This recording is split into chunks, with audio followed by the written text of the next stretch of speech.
Ny 20 ny volana febroary lasa teo no nanokanana ny kanja mitafo akamasoa eny Andralanitra. Tetikasa iray izay novatsian'ny fondation Air France mo ity tetikasa lehibe ity ary verina fa hitondra soa ny rehetra eo anivony akamasoa.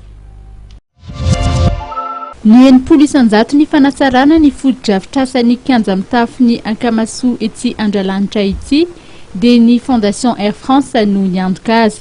Ny faha-20 febroary lasa teo no nitokanana izany foto-drafitrasa izany.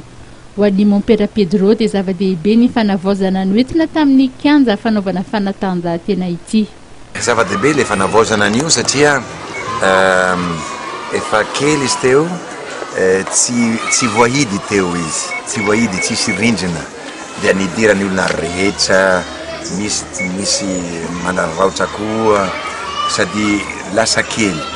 Amin'ny fotoana misy orana tsy azo ampiasaina, nidiran'ny rano, dia tapa-kevitra hoe tsara raha tao ara-dalàna, asiana rindrina, asiana ary le terrain navaozina tanteraka le terrain, ampiana ny tribune, dia izao hitanareo izao azo lazaina mahafinaritra io stade io, misy endrika.